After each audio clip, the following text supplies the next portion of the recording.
Bom dia, boa tarde, boa noite, né? Dependendo da hora que você estiver vendo o vídeo. Então vamos retomar aí nossa aula, né? Vamos dar continuidade aí no texto do Sanches sobre as doutrinas éticas fundamentais, né? Vamos tentar aí agora avançar um pouquinho mais, falar um pouquinho agora sobre a ética, o surgimento da ética moderna, né? E principalmente aí o Sanches ele vai abordar nesse texto o Kant, né? Claro que existiram, né? Outros filósofos que também são importantes aí para a gente falar nesse período, como por exemplo Spinoza, né?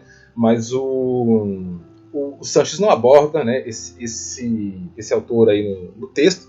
Então a gente vai acompanhar, né, digamos assim, a linha de raciocínio que o Sanches está utilizando, e a gente vai falar então um pouquinho aí sobre o Kant, né?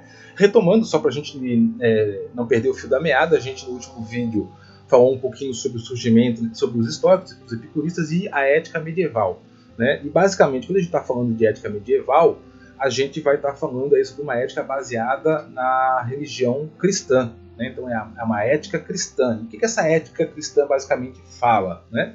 Ela vai falar que o bem, ou a verdade, ou a felicidade, ela vai estar em Deus. É por isso que o homem deve praticar as virtudes para para alcançar a Deus. Uma pessoa que pratica as virtudes, principalmente as virtudes teológicas, né? Lembra lá a caridade, a fé e a esperança, né? Principalmente, né?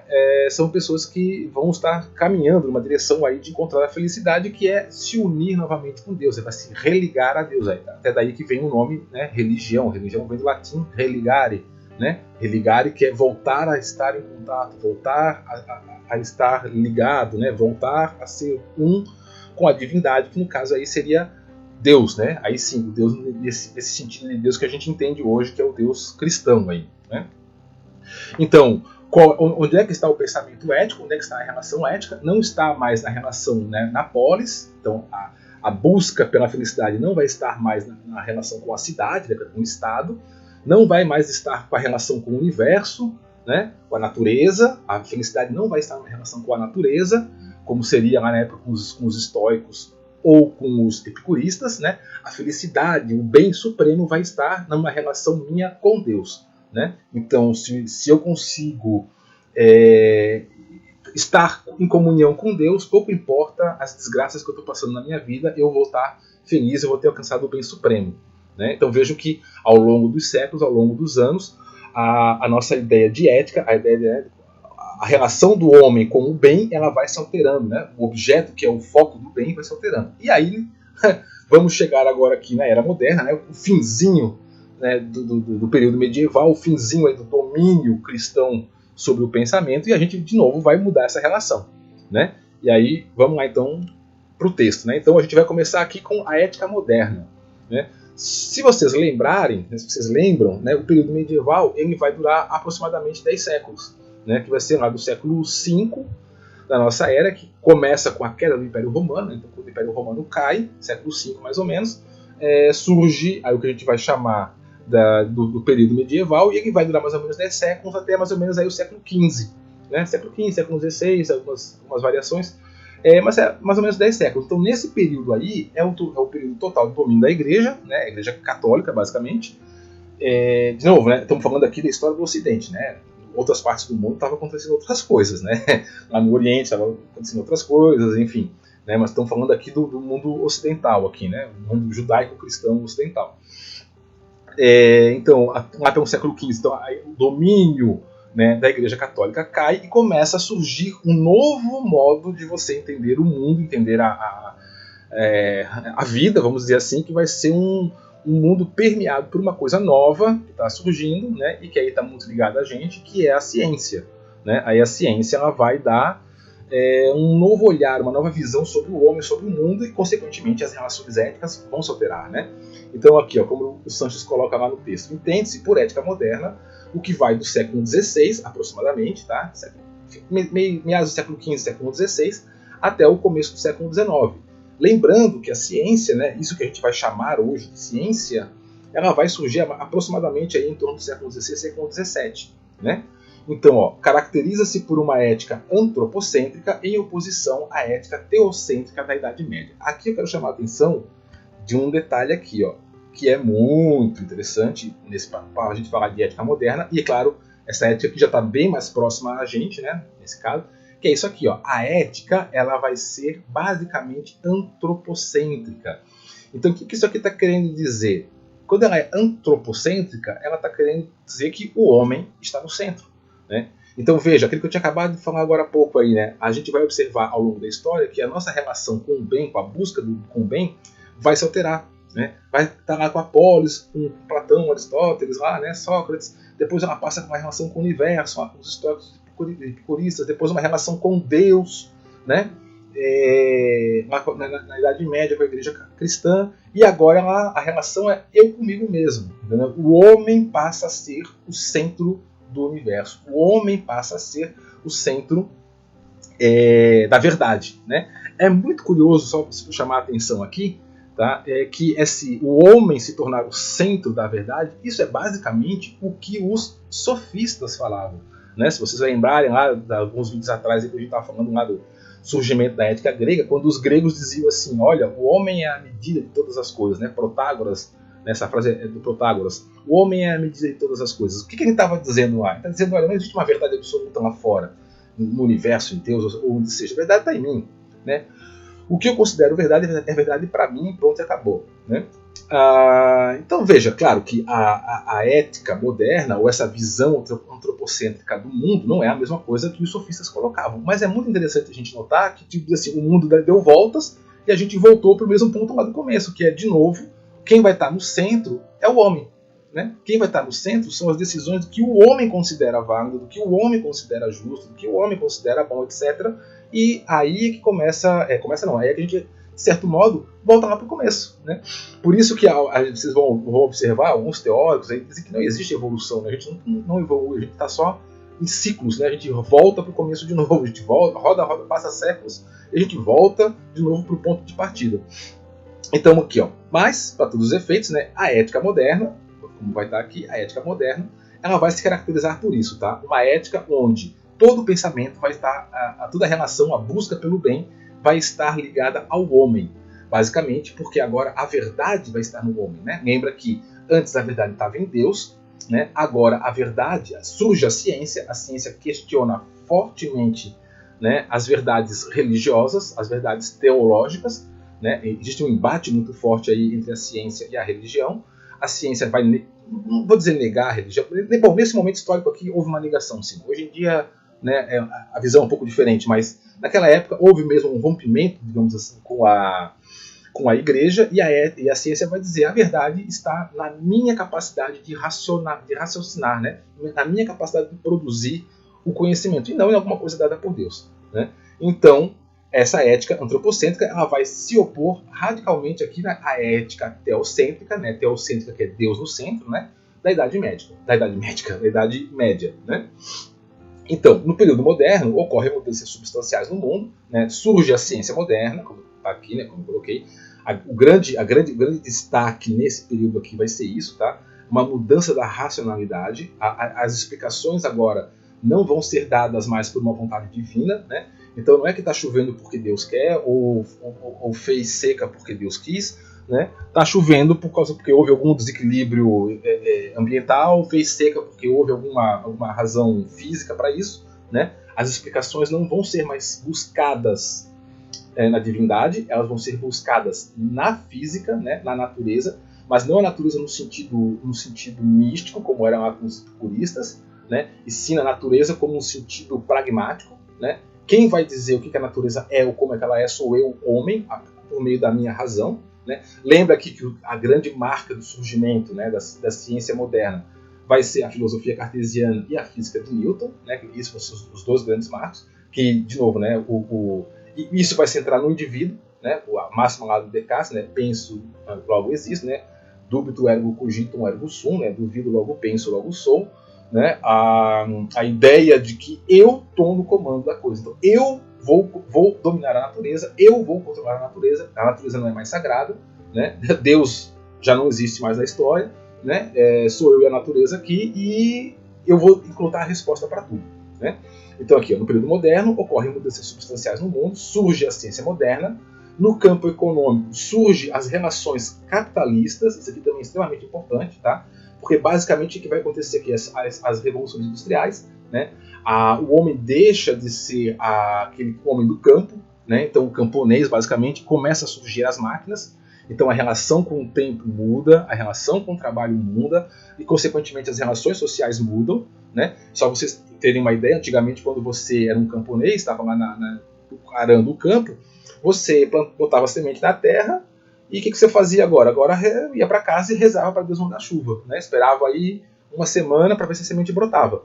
Você não tinha muito o que fazer, você não tinha controle sobre a tua vida, vamos dizer assim. Tua vida dependia da boa vontade da natureza ou da boa vontade de Deus. Agora, com a máquina, não, com a máquina é diferente. Né? Agora eu tenho uma máquina aqui dentro, vamos supor, eu sou lá um tecelão, eu sou lá um fabricante de tijolo ou alguma coisa assim, né? Eu sou fabricante de alguma coisa, eu não dependo das condições da natureza para trabalhar. Né? Eu controlo agora o meu tempo, eu controlo as minhas relações com o trabalho e as minhas relações com as pessoas. Né? O que inclusive vai modificar radicalmente o modo como as pessoas vão se relacionar entre si. Né? Até porque a própria noção de tempo vai ficar muito mais modificada. Né? Aliás, uma relação que tem sido modificada até hoje. Né? Até hoje, quando a gente vive, cada vez mais o tempo passa mais rápido. Né? Vocês devem estar notando isso. Né? O tempo, além de ser uma questão física mesmo, né? Alguns autores dizem que fisicamente mesmo o tempo está passando mais rápido, mas a nossa percepção do tempo está alterando. Né? E, consequentemente, obviamente, as relações das pessoas alteram também. Né? Mas, bom, enfim, não é sobre filosofia da ciência aqui, né, a nossa disciplina. Então, surgem as relações capitalistas e de produção, né? Então muda aqui o modo como vai se relacionar com o trabalho, e o advento da burguesia. A burguesia, né, surge aí uma nova classe econômica, vamos dizer assim, uma nova classe social, né? Que até então a sociedade era dividida aí em nobreza, e clero e campesinato, né? O camponês, a religião, o clero e a nobreza, junto aí com o exército. Era basicamente essa estrutura. Vai surgir uma nova estrutura agora, que é uma estrutura forte, né? Que é a questão do comércio. Claro, o capitalismo vai exigir um comerciante, né? Se tem a produção, tem que ter alguém para vender. E no campo político, isso aqui vai ser muito interessante, ó, os pequenos feudos, né? Os pequenos feudos vão dar lugar aos grandes estados, então onde vai começar a surgir aí as noções de nacionalismo, né? Não que não existisse antes, claro que existia antes, né? O reino da Borgonha, o reino da Dinamarca, o reino, não sei, existia essa noção de você pertencer a algum campo, né? algum lugar, mas agora a noção de estado, ela volta mais ou menos próxima daquela noção lá da polis, né, dos gregos, né, você pertencer a uma estrutura institucional. Né, as grandes instituições voltam a surgir aqui, não digo, né, se estruturam aqui, né, o que a gente vai conhecer hoje para o Estado moderno, isso que vocês veem hoje, o Brasil, França, Itália, Alemanha, né, esses países, eles vão estar surgindo nesse período, né, e aí, obviamente, também essa estrutura estatal, a partir de leis, né, a partir de toda uma estrutura organizacional, ela vai estabelecer modos de relações com os indivíduos que vai também dar uma característica a uma ética diferente, né? Diferente do que é aquela ética do campo lá medieval. Bom, no campo espiritual também ocorrem mudanças, né? Eu tinha colocado isso. A religião, ela deixa de ser a ideologia dominante e a Igreja Católica perde a sua função de guia. Então, olha só, nesse momento aqui, a verdade sai da Igreja Católica, a gente até pode dizer assim, sai da figura do Papa, e ela entra na figura do cientista. Né? Cada vez começa ali e cada vez vai se fortalecendo mais. Né? Então, o senhor da razão, vamos dizer assim, o portador da verdade, não é mais o padre, não é mais o Papa e passa a ser o cientista. E é fácil vocês entenderem isso, é só vocês olharem para a sociedade de vocês hoje, né? a nossa sociedade hoje. Apesar do Papa, hoje a gente tem aí né, o Papa Francisco, né, que é o Papa atual. Apesar do Papa ele ter uma figura de poder ainda, ele ter lá seu poder, vamos colocar assim, mas ele não é determinante, né? Se ele fala uma coisa ou outra, as pessoas ouvem até, mas não. As pessoas, eu digo, as nações, os estados, né? Mas não vão dar muita bola, diferente do cientista. Né? Se o cientista diz, olha, não faça isso porque isso vai causar aquilo, aí os políticos geralmente vão botar um pouco o pé atrás, o que o cara falou lá, falou isso, falou aquilo. Né?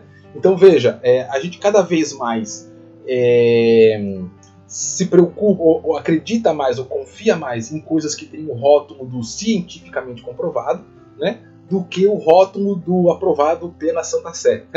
Né? O Papa recomenda, você vai dizer, que bom, né? A menos que você seja católico, se você for realmente católico, né, e o Papa disser, eu recomendo que você faça isso, aquilo, você vai fazer. Mas se você é aquele católico que, né, só nasceu, foi batizado e eventualmente vai numa missa, você vai dar mais ênfase, né, àquilo que diz, não, a ciência comprovou, né? Eu vou tomar esse remédio aqui, não porque o Papa recomenda, e sim porque a ciência disse que tem como uma comprovação. Né? Então vejam, a Igreja Católica, o cristianismo, ele cede o lugar, né, de poder dele, de determinar o que é verdade ou não, e a verdade agora passa para a ciência. A ciência que vai determinar o que é verdade ou não. Tá?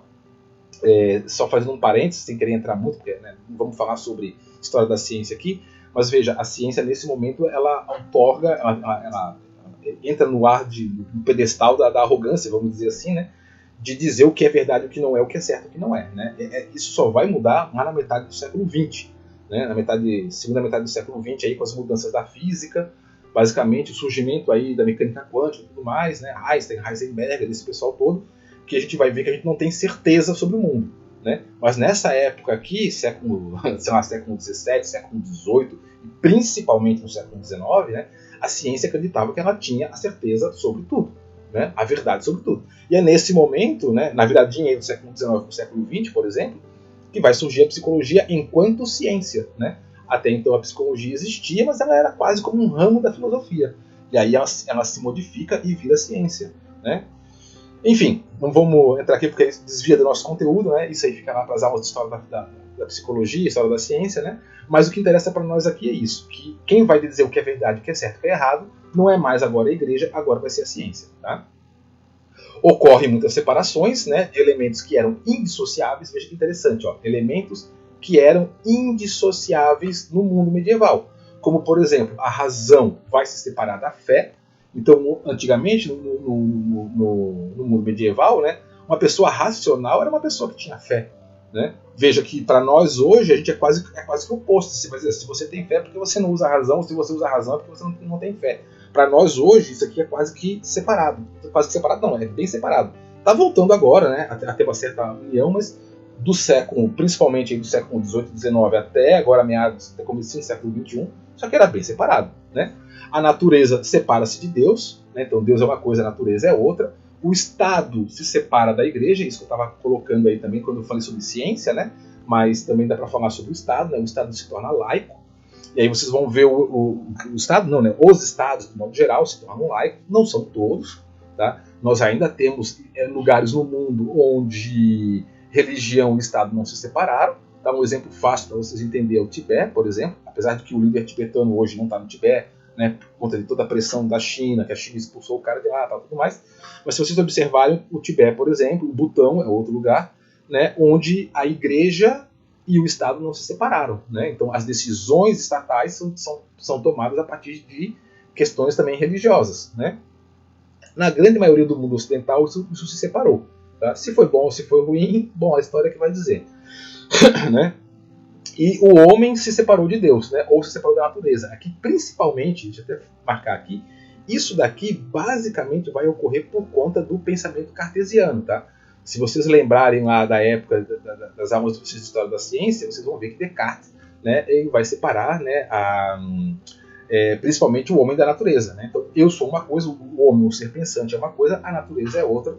Né? Então, como eu não sou a mesma coisa que a natureza, eu posso dominar a natureza. Por isso que a ciência, principalmente as primeiras ciências, né, as ciências naturais, elas vão ter um grande domínio aqui sobre a questão natural. E aí vocês vão ver tudo aquilo que hoje a gente combate. Né? Como, por exemplo, a gente observa hoje aí uma grande questão relacionada ao meio ambiente. Né? Preservar o meio ambiente, preservar as florestas, preservar os rios. Nessa época aqui, não preservar porcaria nenhuma. Né? A natureza está aí para me servir. então eu vou descer, eu preciso de lenha para fornalha, então desce a floresta, não tem problema nenhum, porque a natureza está separada de mim. Né? Vejam que hoje a gente já começa a ter uma percepção diferente disso, a gente começa a olhar para isso, não, o homem não está separado da natureza, né? Não é a floresta lá e eu aqui, se a floresta acabar lá eu estou ferrado também, porque eu preciso de todo um ciclo, né, que envolve a floresta, por exemplo. Então vejam que hoje isso aqui já não é mais assim, tá? Aqui nós estamos falando de concepção de homem, concepção de mundo, concepção de ciência, lá do período moderno, que é século XVI a século XIX, né? Comecinho do século XX. Né? Então vocês vão ver que essa ideia aqui de separar o homem da natureza, separar a razão da fé, separar a natureza de Deus, separar o Estado da igreja, são coisas que surgiram ali nesse momento e hoje a gente está em franco requestionamento dessas coisas, porque a gente também viu que deu um pouco errado, né? Algumas coisas aí não deram muito certo. Né? A gente está revendo, principalmente no campo da ciência, a gente está revendo alguns conceitos aí, porque não deu muito certo. E esse exemplo aqui da separação do homem da natureza é mais fácil para vocês entenderem, né? Se vocês pegarem lá todos os países europeus, lá, Alemanha, França, Itália, acabaram com todas as suas florestas, a Inglaterra principalmente, né, acabou com tudo, transformou tudo em lugar agricultável, né, desenvolveu as indústrias, mas isso hoje tem um preço. Né, hoje tem um preço. Por isso, inclusive, que eles interferem tanto aqui no Brasil, por exemplo, né, porque hoje a gente mais ou menos estaria no ponto de desenvolvimento econômico que esses países estavam aí na viradinha do século XIX para o século XX, e eles diziam, olha, vocês não podem fazer isso. Né?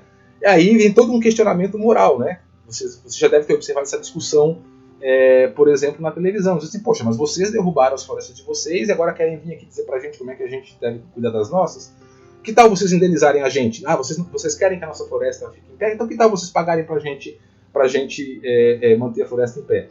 Né? Enfim, essas são questões que vocês vão observar.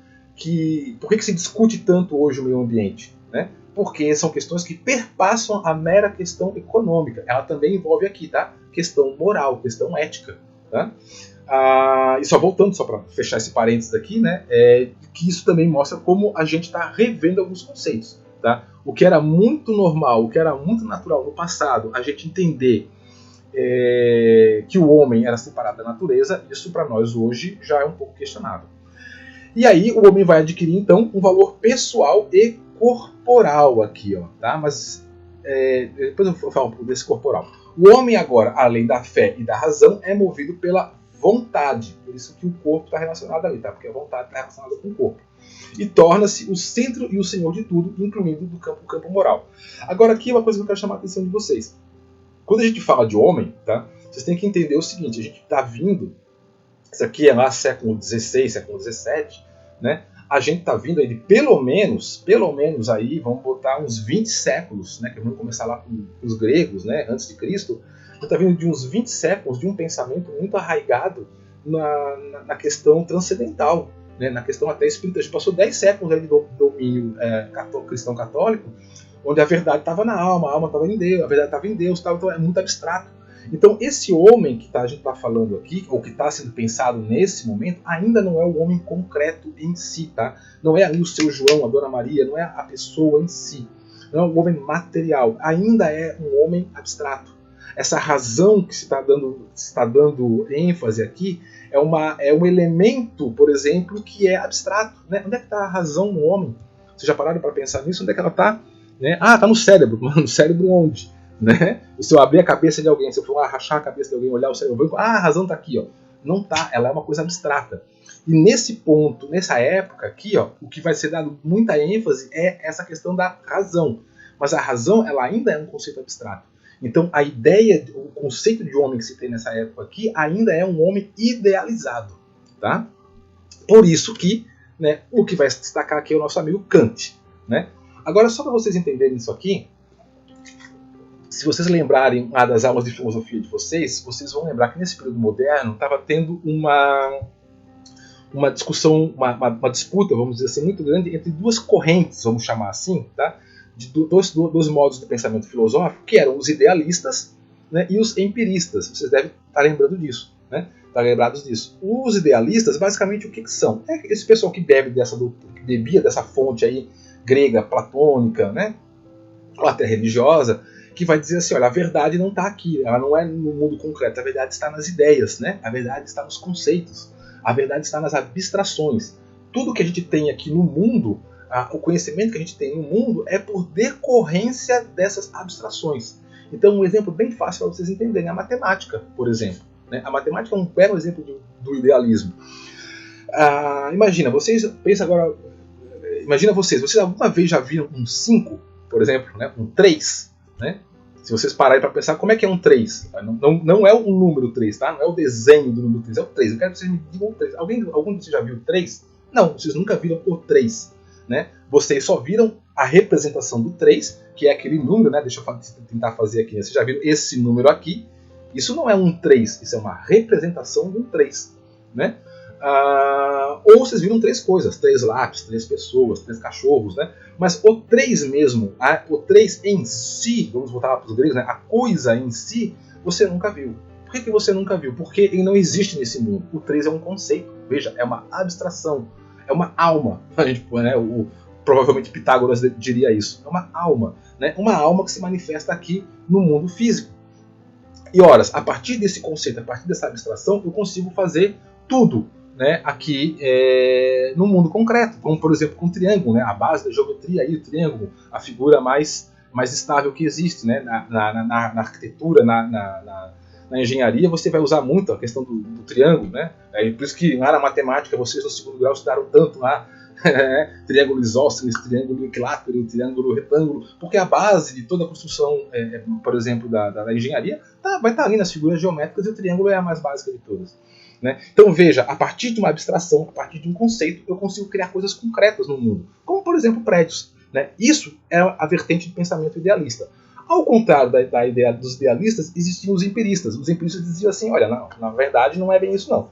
A verdade é que nada existe na consciência, nada existe dentro do homem que não tenha passado antes pelos sentidos. Então a verdade está no mundo concreto, nas experiências, naquilo que eu tenho contato, aquilo que eu toco, aquilo que eu pego, aquilo que eu cheiro, aquilo que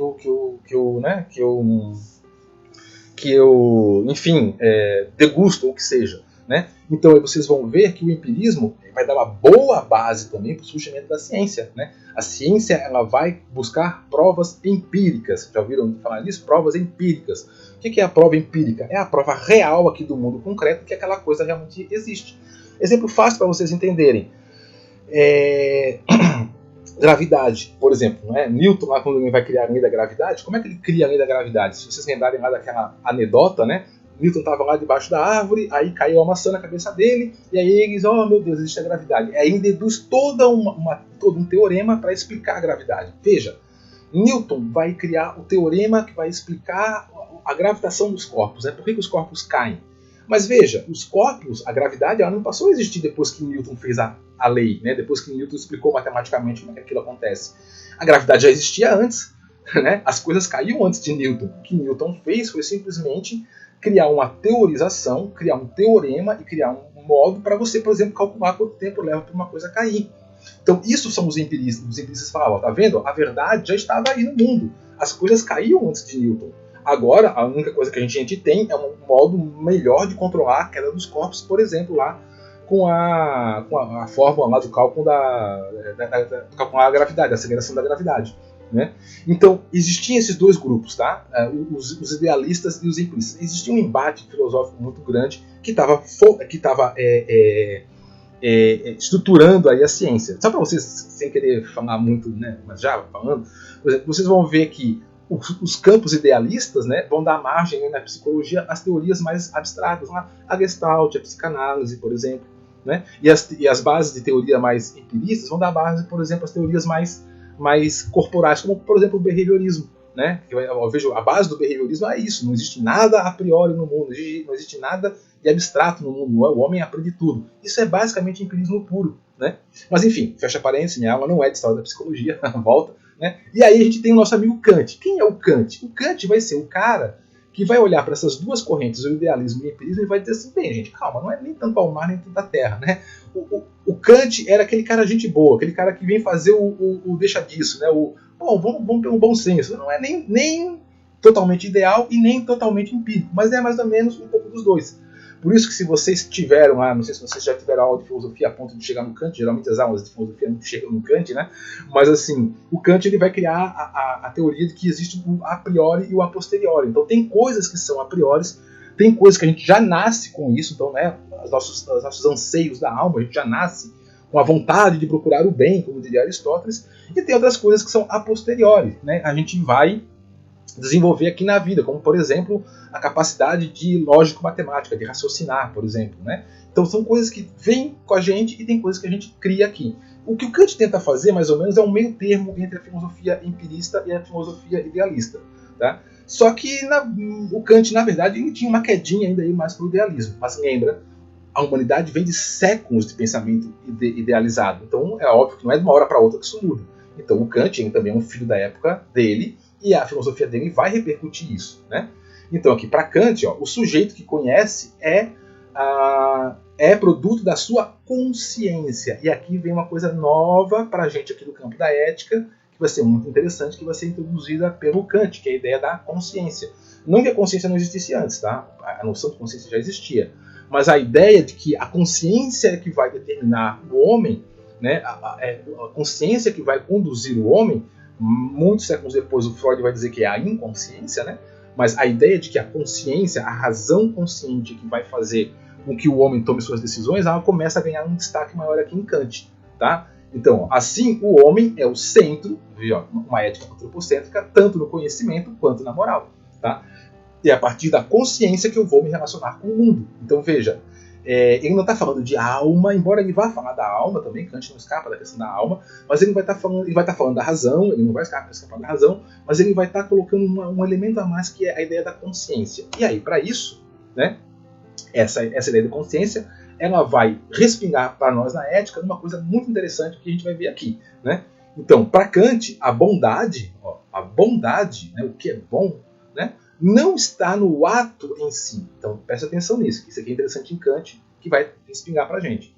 A bondade não está no ato em si, mas sim na vontade de cometer o ato bom. Então, o que Kant está dizendo quando diz que o bem não está na coisa em si, mas na vontade de fazer a coisa em si? Kant começa a inaugurar uma nova forma de pensamento, que vai ser a da intenção. Então, não é que não importa, é claro que o ato importa, né? O ato importa, mas mais importante às vezes que o ato é a intenção de você fazer o ato, tá? Então aqui, isso diz respeito, como está aqui, a intencionalidade, ou seja, né, é algo em potência, o que vale é a intenção. Mais ou menos como está aqui esse quadrinho que vocês estão vendo aqui, né? Duas abelhinhas aqui, provavelmente dois namorados aqui, né? A abelhinha aqui viu a flor, disse, que linda flor, eu vou dar a flor para minha amiguinha aqui, para minha namorada e tal. Ela se abaixa para pegar a flor, no que ela se abaixa para pegar a flor, ela espeta coleguinha aqui, e aí a abelhinha morre, né? Tá o sanguezinho aqui da abelha no ferrão da outra aqui. Aí ela pega a flor, mas a amiguinha dela tá morta. Ora, claro, isso aqui é uma piadinha, né? Mas dentro de um pensamento aqui kantiano, vamos dizer assim, Kant diria assim, olha, tudo bem, né? Aconteceu, realmente, matou a outra aqui, mas o que importa entre aspas, né? A intenção dela foi boa, né?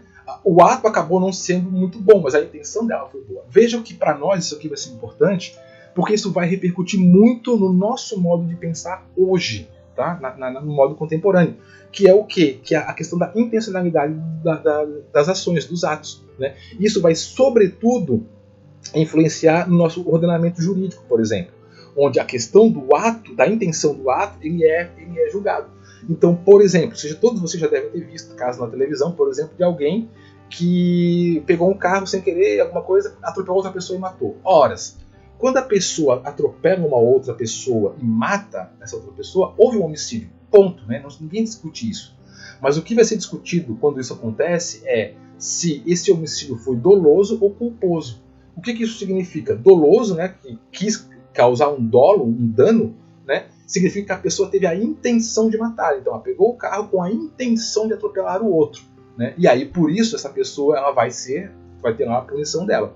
Agora, se a pessoa pegou o carro e, sei lá, se distraiu numa hora, olhou para um lado, ou estava chovendo muito, ela não conseguia ver a pista e sem querer ela atropelou outra pessoa e matou, isso é considerado um homicídio culposo, ou seja, sem a intenção. A pessoa não teve a intenção de causar o mal, causar o dano.